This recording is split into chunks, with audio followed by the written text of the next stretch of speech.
Battleborn, Gearbox's first-person word vomit shooter that everyone loves. Huh? Oh, sorry. A game everyone uses as a punchline, such as, just take Battleborn, you swine. Play it before it goes offline. Or, another game this year did all of those things, but way better. Battleborn was completely overshadowed by Overwatch, which released a few weeks later. or even, Battleborn's shutting down in January 2021. Battleborn is shutting down in January. Yeah, so you're not going to be able to play as Colonel Fuggins. yeah. Due to it being labeled a gigantic failure in the eyes of capitalism, people constantly refer to Battleborn when another live service game mired in controversy dies, and that is basically all people know about it besides it being a hero shooter from Gearbox. I think it is unfair that people are remembering it as such. Most, if not all, videos on the game are only about how it died. Should we know things as failures? Yes, that's what history class is for. However, I don't think it should be known for just its failures alone. The developers placed mountains of love and care into the game, and the player base, although small, adores this gem and wishes to play it to this day. It's that last bit I want to address. Why people, mostly me, love Battleborn. While other games can learn from its demise, it should be celebrated for being a great game as well. So, Mr. Wolf, Eyepatch Wolf, Super, I don't know where I'm going with this, I'm taking you up on your offer. If someone released a video essay on like, hey, Battleborn is actually fucking great, I'd watch the shit out of that. It's a 2-hour video on Battleborn. Because there must be some good stuff about it. You better watch this fucking video, or else I'll shame you, or something. What am I saying? He dressed up in a Garfield fursuit for crying out loud.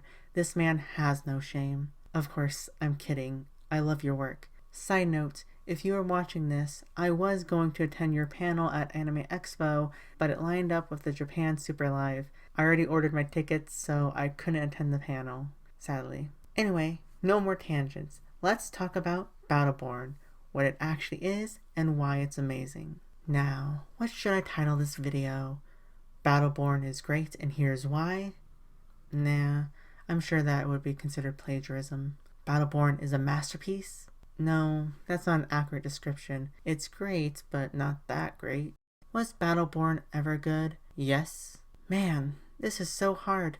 It's like I'm confessing my love to someone. Hey, that's it. A love letter to Battleborn. I'll sing my praises for the game while acknowledging its faults, like a human being, since we're not all perfect and that's why you love someone, even their imperfections. Sounds splendid and romantic. This is my love letter to Battleborn. How much you want to bet there's going to be people acting like elementary school children commenting, "You love Battleborn? Ew!" Before diving in, let me give you context. Years ago, a friend invited me to play the best game ever, League of Legends, on May 14th, 2013. Wow, it's been nearly 10 years already. Better add that to the idea pile. As you all should know, League of Legends is a MOBA, multiple characters on a map with multiple lanes. It was so much fun that I hate myself for falling into Riot's trap 10 years later. Then, as if the gods were commanding my direction in life, a few days later I got notice of EA's new MOBA, Dawngate. Oh boy, a new MOBA, I can't, oh, there it goes. Well, better add that to the idea pile as well. But it didn't stop there. Smite, Infinite Crisis, Heroes of New Earth, Heroes of the Storm, Dota 2, I played a lot of MOBAs. So, when Gearbox announced their new MOBA that definitely isn't a MOBA in July 2014, you know I pre-ordered the deluxe edition right away. I mean, it was from the same people who created Borderlands, a new genre of looter shooter. What could possibly go wrong? Okay, I'll stop that right there and talk positively of Battleborn. If you bought the game like me, the first thing you probably did was play the campaign.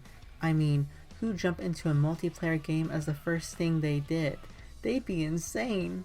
Anywho, the campaign is a good way to learn the mechanics of the game. While there were tutorials added later on for each online mode, the missions guide you through each feature to prepare you in advance. When first jumping into the prologue, you'll be playing Melka, one of the 25 plus 5 DLC characters, led by Galt, the classic commander, and Cleese, the geezer in a floating armchair.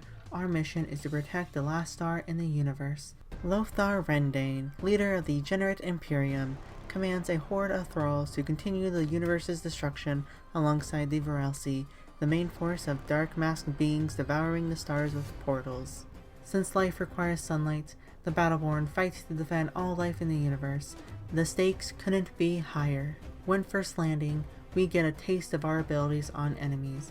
We're told to use our abilities to kill things and use them to traverse the terrain. There will be spots only certain Battleborn can reach, and some will only gain these effects by leveling via the Helix system.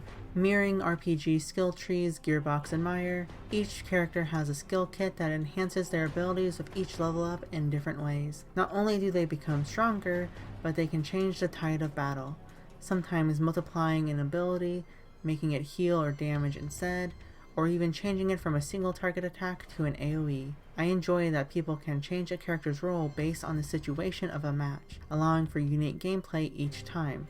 While they are designed for a specific role, players don't need to fall into line and they can play what they feel like. Oh, the characters have 3 abilities as well. 2 basic abilities and an ultimate. Of course, their auto attacks on the mouse or controller triggers can be different too. Left is the auto attack, but the right can be different depending on each character. It can give melee characters ranged weapons, throw a projectile, raise a shield, or charge an attack. The Helix affects each one at different levels to benefit the character. Additionally, there are third abilities known as mutations that are unlocked based on a character's rank. Playing a character and completing missions focused on their abilities add experience to unlock mutations, as well as skins, taunts, and titles. This is different from the player's overall rank, which is the command rank. I enjoy these third mutations since they reward players for using characters and improving with them. However, these third mutations can be strong, very strong. If you are a new player and face these in a match, it may incentivize you to play that character as well, or make you regret playing at all. For example, my favorite character is Deandy. She is an assassin, a role I do not enjoy. I prefer support. However, she is beautiful, she is sassy, and she plays a major role acting as a deuteragonist in the overall story. But her level 1 Helix she unlocks at rank 12 is granting her clone lifesteal, making it easy for her to get trades. Plus, before they nerfed her to the ground, Gearbox made her level 3 mutation unlocked at rank 7 a knock-up at the end of her combo chain. If stacked with attack speed, she can just constantly juggle people in the air, making her insanely broken. So it makes you feel like a badass, but I can admit mutations are a tad overpowered. Wait, why am I talking about PvP during a campaign? Back on track, the story missions are fun to play, with friends. One of my fondest memories is making friends via random matchmaking for the missions, since Battleborn was a live service game after all. However, playing solo can make it difficult to do. The game even gives you a warning if you play a certain character on a mission they will fail at. That doesn't mean they don't scale it appropriately, but some characters are specifically for supporting. Each character does fulfill a role, with them being an attacker, defender, or supporter.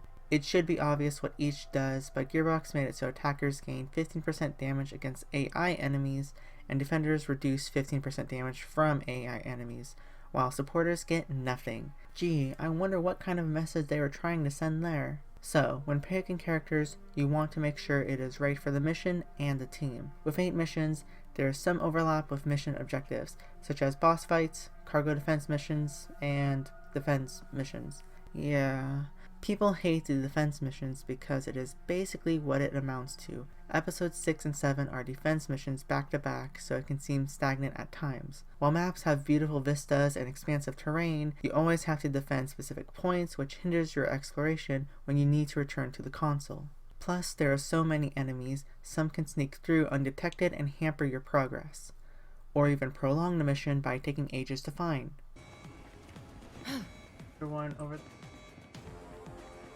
Then there are the times when the AI kicks the bucket. They're so slow. While I enjoy that the gameplay makes me feel like a hero by defeating the enemies and hordes of cool abilities, stuff like this that is out of your control puts a bad taste in the mouth. Which brings us to buildables. In the missions, you can spawn structures to help defend or control areas. Some of these are turrets, traps, and drones. 3 types for each variant. For turrets, stingers shoot fast, thumpers fire rockets, and shocks, well, they shock you. Traps react to nearby enemies, with Inferno spitting fire, Temporal slowing enemies, and Flash stunning enemies temporarily. Drones follow your character and consist of temporal, spawning slow AoEs, assault, ones that fire at nearby enemies, and repair, which heal you or your structures. Each buildable serves a purpose, and I feel they have a good range on what is needed. For instance, while most people would go for the trap that deals damage, placing a flash trap near what needs to be defended allows for someone with an AoE or crowd control to wipe them out. You need to collect shards from killing enemies and crystals on the map to build them, as well as to activate gear and some mechanisms. Shards are the main currency in the game, and you'll need to use it wisely, otherwise you'll be broke before the final fight. With all this in mind, Battleborn requires quick thinking and strategy on the characters you choose, the items you bring, and the buildings you construct. Almost like Theater Mechanicus from Genshin Impact. Innovative strategies and perfectly timed building can make or break a mission, so at least it isn't big guns go clack clack. But the most memorable levels are the ones with bosses. While the defense missions have bosses, they are part of the defense portion, so they don't feel appropriate. Plus, when it's either Varelsi or Thrall archetypes, they sort of get lost in the mud as a monster of the week. The ones I'm speaking about are Rendane, the Sentinel, and Isaac. Rendane is the main antagonist and final boss of the game. He attacks you while having Varelsi or Thrall spawn around him in his aid. He can cause a lot of havoc with his attacks by stunning you or sending you flying. No! It's a lot of fun and can be hectic when trying to reach other sides of the map, especially on advanced mode. Then the Sentinel is a large golem that fires lasers and energy balls. He is a super weapon that can destroy planets and towers above you like a Megazord. I think this is my favorite because this level is unique with its monster design, as the miniature golems don't appear anywhere else in the competitive modes. Plus, there are dangerous objects you need to evade and some secret chambers you can fight in. Finally, Isaac is the first boss you face in the game, besides that tutorial boss. He is similar to Rendane in that he sends you flying, but you need to defeat his weak points on his monstrous legs to reveal his core. The voice acting from Jim Ferranda makes it exciting by having quips towards you. The best part is after defeating this episode, you unlock Isaac for yourself as a playable character. That's the only boss you unlock though. Battleborn is filled to the brim with unlockables. It honestly reminds me of Super Smash Bros., especially Melee. You start with a small roster of characters and need to complete requirements to unlock the rest. There are two methods to this, a difficult one and an easy one. The easy being raising your command rank. If I wanted to get my precious Deandy though, I had to either defeat the final level on advanced difficulty or reach command rank 38. You know what I did? I played with friends on advanced difficulty because no sissy is here to just level up to unlock a reward. Time was of the essence, more specifically 8 hours. We spent the whole day trying to beat Rendane just so I, and them I guess, could unlock Deandy. Great decision, 10/10, highly recommend. But this means locking players out of content that requires playing extensively. If a person sees a character they want to play, buy the game and download it only to see they have to play tens of hours just to get them, it'll make them want to leave. We've seen this happen already. A patch later on would remove this, making all characters playable from the get-go. Sadly, it may have been a little too late at that point. It doesn't stop there, as there are the aforementioned Helix mutations, skins, taunts, titles, and even loot. Gearbox made sure you worked your butt off to unlock Battleborn's content, which could be a double-edged sword. While I enjoy unlocking content as a form of accomplishment, some people want access to the content ASAP, especially in our current society that people are overworked and wish to relax, not dread coming home to farm items and pray RNGesus is kind to you, which brings us to the last part, loot. Although Gearbox likes to say Battleborn isn't connected to Borderlands, they are. Not just story-wise either. Oops, spoilers. With Borderlands being a success due to its looter-shooter mechanics, Battleborn celebrates this by adding gear of various rarities. When you complete missions or achievements, you can receive loot packs as rewards. It comes with the bells and whistles of winning the lottery. They sometimes drop skins and taunts, but they always drop gear for you to equip. Gear can also be dropped from missions and bosses, which usually are better than most. You use the gear as preset loadouts to increase your stats when you get enough shards to activate them. Overall, gear and loot is a fun aspect of Battleborn. It allows players to have a variety of options for builds to strengthen their character. Sometimes a meta is formed, such as using flawed gear. They have a downside but cost less than an original variant, meaning you can activate them sooner, sometimes at the beginning of a match. Instead of people stacking legendaries, they can have a range of rarities based on the effects and costs. However, in order to make the campaign replayable, Gearbox made the stats completely random, so when you get the item, they can have high or low rolls, including a stat that is detrimental that you don't want on it. So you'd have to go back into the same mission and try again. These missions range from 30 to 60 minutes, so you're investing a lot of time just to get 1 or 2 drops from a boss that can be worthless. While it permits your playing of each mission, it can become a grind and seem hopeless in the end. At least the character-specific gear is static. I can see the approach by increasing the replay value of the game in multiple areas, but it doesn't feel appropriate. With Borderlands, the guns were random with the intention of fighting enemies and giant bosses. While players may have an affinity for a design or stats for their build, they can still try different guns to create a unique experience with millions of options. In Battleborn, while items can help you in campaign, it definitely appears that the gear is meant to transfer over to the competitive modes. Instead of trying new drops you get with certain characters, a meta was formed that players relied on, making the majority of items moot. So it should come as to no surprise that competitive multiplayer is the mode people played most, and was the angle the developers wanted to hit a home run with from the beginning. So when people hear about this game, they're going to say, oh, this is Gearbox's MOBA. This is their... That's weird. As much as Gearbox wants to deny the game isn't a MOBA, just like its Helix system, MOBA is ingrained into its DNA. At least for Incursion, the main competitive mode putting teams of 5 against each other. The goal is to destroy the other team's sentries while defending yours, similar to destroying the Nexus in League of Legends or the Titan in Smite. However, there is a time limit of 30 minutes, so kill the sentries within that time, otherwise the team that dealt the most damage to the sentries wins. Basic stuff. The thing that sets it apart is that it is a single lane with adjacent paths connecting them back to the center. Think ARAM, but wider. Although confusing at first, I enjoy the approach Gearbox took for a single lane game. Instead of one way of just running down the middle, you have multiple points of attacking the sentries. Players can either attack from one direction, split it up via different paths, or even create some fun backdoor moments. Of course, there's still a main path for minions to follow, but I feel this helps alleviate the possibility of a back and forth scenario. This allows for multiple outs in a game alongside other objectives. Besides destroying the sentries, the other objectives are lane control, economy, and super minions. Lane control is self-explanatory. Make sure you kill the minions and defend the enemy from pushing towards your sentry. Thankfully, there are several spots to build structures.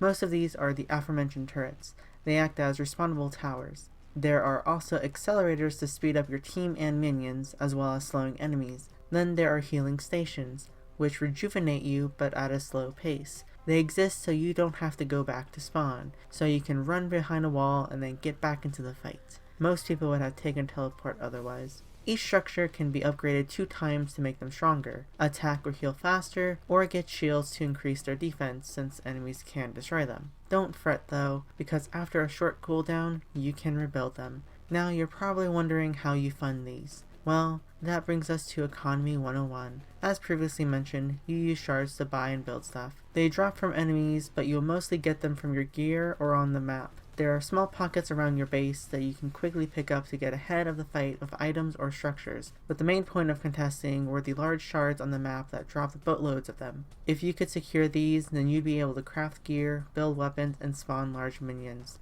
Yeah, it requires 800 shards for these bad boys. They can help push away faster or stall if the enemy has one as well. Pretty neat. That isn't the only one though, as there are Thrall bounty hunters, usually 1 on each side of the map and 2 near the middle. If you wanted to get ahead, defeat them and recruit them to fight for you by standing on this pad. Basically, you're pissing on them and calling them However, other little can ruin your fun by killing you after defeating the Thralls, and they can take the pad for themselves. It's so wonderful when it's the other way around. These help push lanes and can knock up enemies as well. Oh, and just like how you can take the enemy's thrall, you can take their structures too, so you really want to have a good defense to make sure that doesn't happen to you. And this explains the MOBA aspect. It is very ingrained as a MOBA, but takes aspects from various genres. Since it is an FPS, each map adds verticality to the gameplay. Instead of a top-down flat plane, players need to watch out for snipers on ledges or assassins sneaking through tunnels. This adds several factors we need to take into account. For instance, on monuments, battles take place in the center of the map, but directly below them are the Thrall mercenaries. So if you hear attacks coming below you, you know the other team is fighting them and you need to rotate ASAP. Another aspect of verticality is more forms of escape. In League of Legends or Dawngate, it's about flashing over walls or dashing to a bush. While these remain present in Battleborn to some extent, you can trick enemies by hiding behind a pillar or going under a bridge. These FPS-inspired elements diverge the game from the MOBA genre. Combined with the RPG skill tree and the attack combos from fighters, it really does appear to be a game combining these genres into one, explaining the alphabet soup tweet from Randy Pitchford. It's a comprehensive mode and serves as the focal point of competitive play, but it appears most people didn't enjoy it since later esports events used the other modes. One of the problems was its length, as it was 30 minutes and the lobby could take 5 minutes to actually get started. The second mode, Meltdown, probably seems more like a traditional MOBA at first glance. A toon-lane map with a center being the focus of 5v5 fights when rotating. The objective is to lead your minions into the enemy's spinning death trap. You get points for each one that goes through, as well as for killing players and doing objectives. The large Mach 2 bots can be built to deliver more points for your team if they reach the goal, and by goal I mean achieving your life's purpose, death.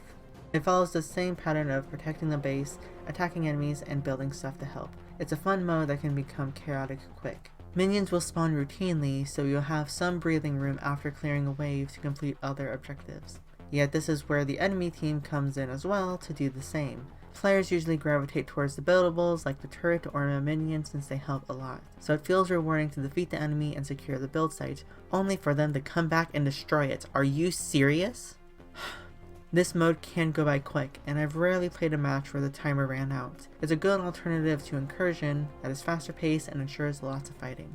Then there is Capture, the third mode initially released with the game. As you can surmise from the name, players capture areas on the map for points in this 5v5 team mode. People fall over points regularly, but it also involves chasing them off. If you could kite the enemy to your allies for assistance, then you'd be doing God's work by sending them to heaven. Unlike some capture modes in other games that have you reach a checkpoint, each area could be changed over again, so you need to rotate fast or defend for your life depending on it. Buildables exist to offer aid, but I believe there are only stinger turrets and accelerators, so they could be taken down fast. Plus, you rarely got enough shards for gear and structures since you mainly got them from the map or killing enemies. Enemy variety would spawn routinely, but not enough to help everyone. Thus, you had to take the flawed gear and pray to the lords you aren't screwed over, or divvy it up to where your loadout balances out. Crazy game mode that I think was the most popular, at least when people picked it up from the options after merging each queue into one. I believe it's due to the fact that the other two took a longer time to get into the game, both in lobby and the game itself. Gearbox made it 2 minutes to select your champions, then another minute for your loadout, and then play a cutscene with all the characters as if the most awesomest battle is about to happen before your very eyes. When you spawn in, you run into lane and then die. Then you have to wait out the respawn timer only to run all the way back into lane, possibly to die again. While it makes sense for early game, in mid to late game, if it is a deadlock, then it can be repetitive, especially with longer respawn timers. Meanwhile, everything was short in Capture, meaning you get more action and more chances to turn things around. People value their time, which may explain the two modes they added after release. First is Face Off. 2 words, Pokemon Unite. Yeah, it is similar to Pokemon Unite where you destroy Borelsi to get their mass.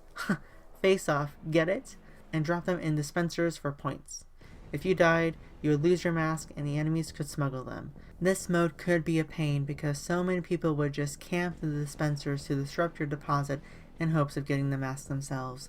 It did require teamwork to have allies defend those delivering masks and switch out. With a short playtime, it made it easy for players to get into games. Wow, it really is like Pokemon Unite. Next is Supercharge, a mixture of Meltdown and Capture combined into one. Teams would march minions to their death, but with a twist.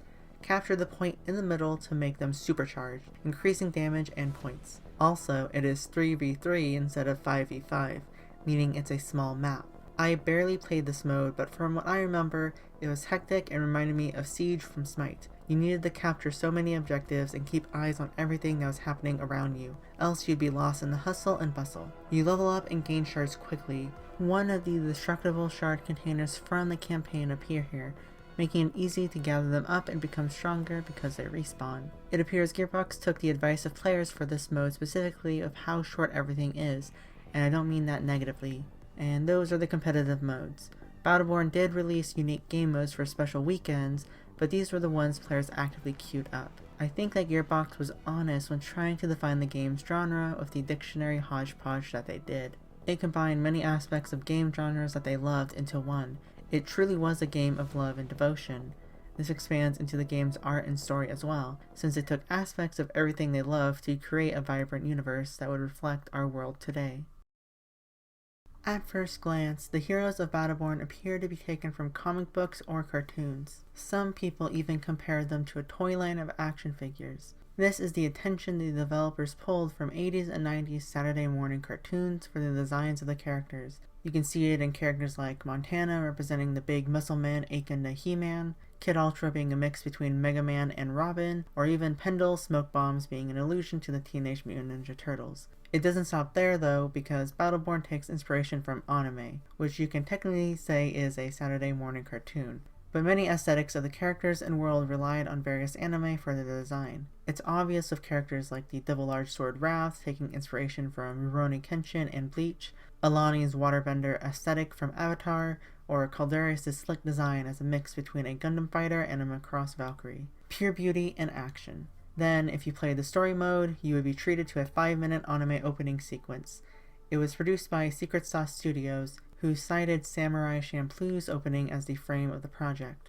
They mixed the hip-hop beats of Deltron 3030's Countdown with explosive action cuts and expressive character acting. This is probably one of the most fondly remembered things of Battleborn, and people do wish it got its own cartoon or anime. Art director Scott Kester wanted Battleborn as Pixar meets anime. Apparently he wanted smooth and defined lines similar to Pixar for the CG models, but the edgy and matureness of anime. I'll take issue with that last part, but I think I get the point. The characters needed to be rigged with designs to make them noticeable but still communicate their for an older audience. Nothing communicates that better than Toby, a penguin in a mech suit shooting death lasers. Fun. Something else he wanted to do was incorporate the love of 3D and 2D animation, which you may have noticed with the visual effects. All of the effects for the characters, objects, and environments are hand-drawn animations. Gearbox contracted Michel Gagne, an animator known for his visual effects on many beloved films, such as The Iron Giant, and Ratatouille, to do the animations for Battleborn. His colorful and splendid work makes the game feel alive. People often complain about the cluttered effects as on-screen vomit, or as Ashley Lyons put it, effects soup. I can see why at first glance, but after playing the game for a while, you begin to differentiate the abilities and who it belongs to. On that note, they made it so each faction has its own style to make them recognizable when fighting. Every animation sets apart each planet faction, with various shades of red and straight lines for Generate, and green colored effects and floral patterns for Eldred, and blue tinted cosmos particles with electricity for the LLC. Although short, they express the character's identity to define them as individuals. They can even allude to a character's previous connection with a home planet or affiliation, such as rogue characters Pendles and Toby hailing from the Eldred Ekunar and the failed selection of the UPR with fellow birds, respectively. The visual effects add more to the world and large narrative Gearbox developed. As I previously mentioned, Battleborn's story focused on several planetary species fighting over the last star in the universe, Solus. In a strange turn of events, Gearbox developed the game and characters solely from this concept, just a conflict over a star and no thematic prevalence over it. That was until they hired a new writer and threw Battleborn at him. He had some experience writing a large game narrative, but those games were cancelled, so no one would know how well his writing truly was. Previous work focused on writing dialogue for NPCs or filling out entries for a codex or items, that type of stuff. So it's a surprise that Gearbox gave a tumultuous task of expanding the plot and characters to someone like Aaron Linde.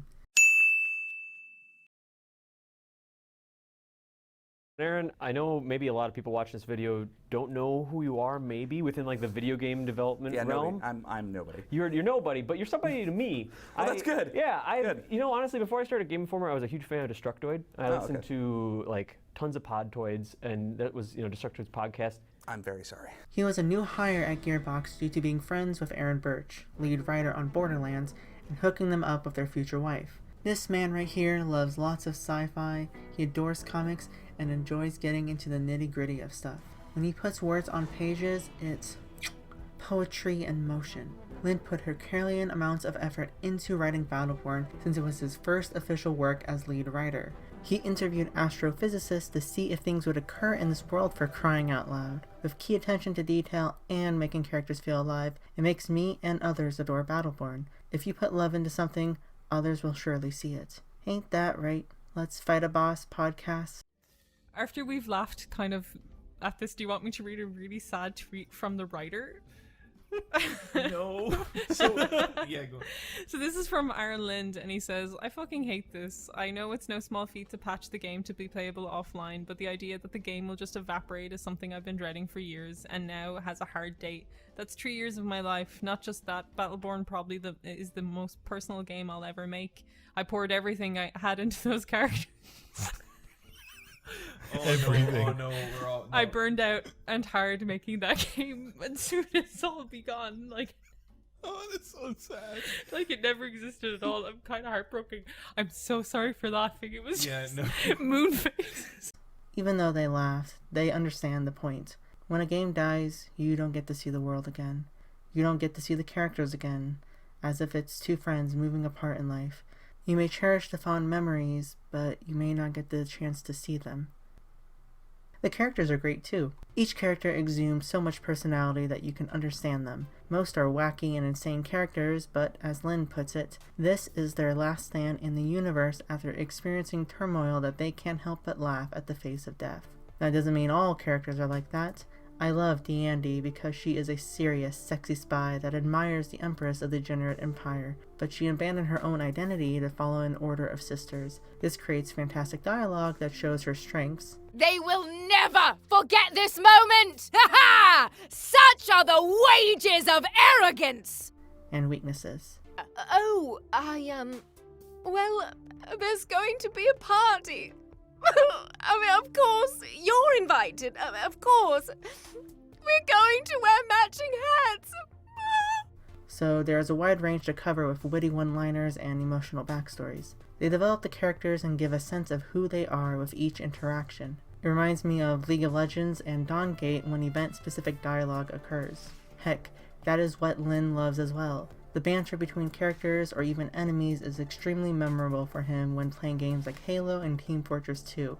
When a character says something you weren't expecting, it makes you pause for a second and realize what happened, creating said memories. So he wanted to carry those over into Battleborn. He wrote pages of dialogue that needed to be activated when specific characters were present, or if an event occurred, or even putting in a line with a 2% chance of appearing. Yep, strings of dialogue with only a small chance of appearing. That's Linde. Gearbox and him wanted characters to replay the game to experience these themselves. Sadly, I don't think it works well in the campaign missions, but they do fantastically in the DLC operations. Battleborn designed the operation specifically for replayability. The more you play, the more you gain. Each playthrough increases the difficulty by adding ops points to determine how difficult you will play and determine the reward at the end, like a specific skin or even a title or taunt. These were shorter than the main story missions, lasting between 15 and 30 minutes, so it makes it more worthwhile. Yet each playthrough is different, even with different characters. A storyline exists where you need to do 10 missions overall, but the character interactions make a difference. Plus, it's not like you're running through the same level. You'll be tasked with doing specific missions or even opening up new areas or enemies. For instance, Phoebe and the Heart of Ekunar offers several ways of completing the missions by gaining ops points. Some focus on research by looking for plants or corpses, and others involve killing. There are some hidden bosses in rooms that will only activate on certain replays or conditions. Then you have to find the ops points hidden around the level by exploring. Some may be easy, while others are hidden on a ledge. You'll need to find all of these to progress through the story, as well as to get to the true ending.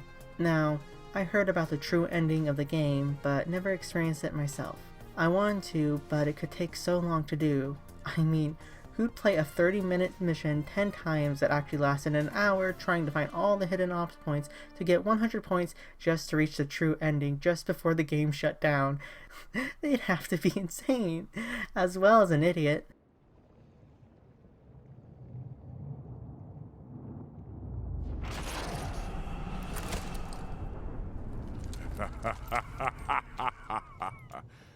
Hi.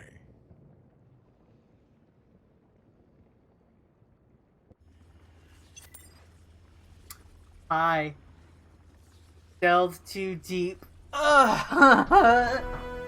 Grendade's back. Ah, fuck. I was hoping it was like a better ending, but I was like, hi. God. Okay, but that leaves so much open now. Lenore's possibly alive. Jeff's probably alive. Operator. Surveillance. Yeah, so, I did that. Rendane's back. When is Battleborn 2? Basically, I enjoyed the operations since they were fun and not monotonous compared to the campaign. I just wish they were funner. By that, I mean I wish I could invite my friends. Before the game shut down, I invited my friends to play one last time. We were able to play the campaign, but they couldn't play the DLC for some reason, even though they owned the season pass and played the first DLC operation before. I think it was something with 2K turning off purchases when announcing the server shutdown, and my friends didn't download the other missions, thus preventing them from playing all operations. This was the weekend before it shut down, so there was no customer support to help us. Fun times. Back to the story. I do enjoy the overall themes the campaign missions and operations offer. These are characters with no hope left in them, yet they are only hope for the universe. These contradiction plays well into Linde's own philosophical pondering of life. When people have no hope in them, do they just lie around doing nothing, or do they continue living with nothing left in them? Personally, I have never been a fan of my own mortality, but I do think of stuff that can happen. Like, I know our sun is a giant fireball that will expand and explode at some point. Will we one day spread out across the stars to live for eternity, or will some ions rub together causing our own star to explode without us knowing? Or worse, will the universe just collapse upon itself as if nothing ever existed? Thoughts like these incite fear into me, that one day I will be nothing. I don't want that. I want to be something.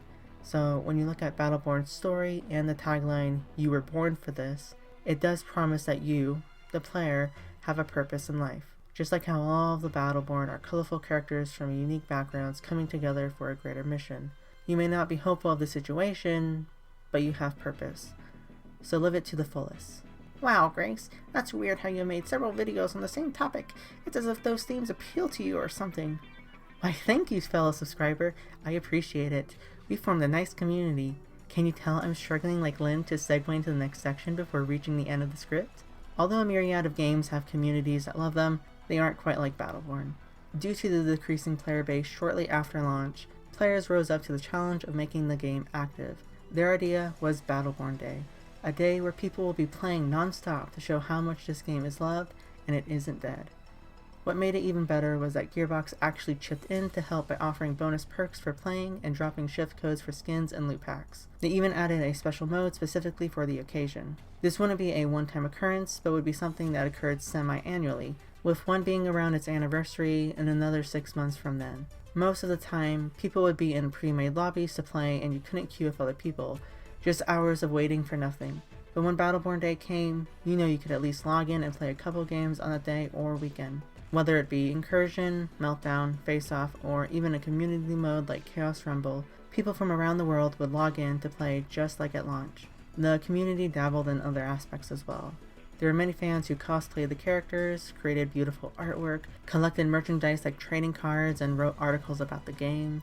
Battleborn's community was full of nice and welcoming people. Not just them though, there are hundreds of staff members who worked on the game and put so much love into everything they did. I had an idea of ending this video way back when recording this footage with the credits to show how many people worked on it, but I don't think I can speak for 9 minutes straight with just footage alone, so sorry.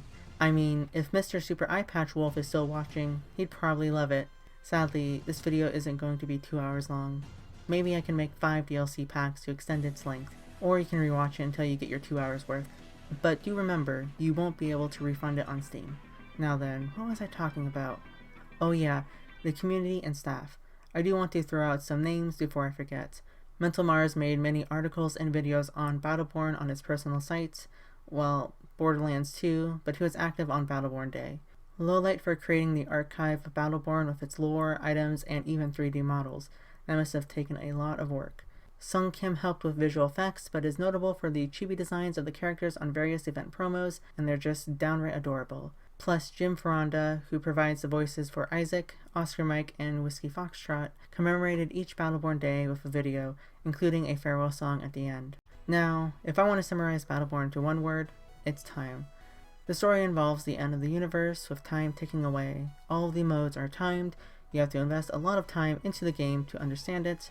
Time was put in by the staff on its development, And I'm sure there's some equation that's like love times motion equals time. I think that's how it works. Many of the good and bad sides of Battleborn contain time. While the short and quick game modes made things fun, the long queues and lobby times could become unbearable.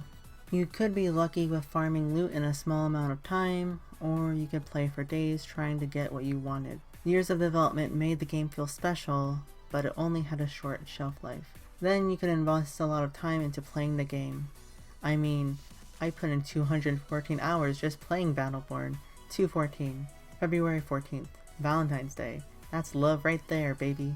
I love you, Battleborn. And I miss you. We all miss you. People spent days trying to figure out how to host Battleborn themselves since it is a live service game. Due to the code sequences and server structures, most of the data was hosted on the publisher's servers. So the only way to get that information is to hack them or hope they turn the lights on one day for people to create a connection to understand it better. People want to play this game. Fans want to play this game again. We don't know if they will. Maybe if a Battleborn sequel comes along, it's possible. Rundane's back, Lenore is possibly alive, and that whole final operation posed a question of what the Virelsi are actually doing. Turns out they weren't taking the stars for no reason, because a much greater threat is looming over the horizon, and taking stars was crucial to their plan, whatever it is. Plus, the Thrall and the connection to the Virelsi might be related to all life in the universe. Lots of questions I hope will be answered one day. Hopefully one day we can meet again, and may our battle never end. Thanks for watching. Bye, Grim. Nice knowing you. Do I get to go too? We'll see. No. Sad.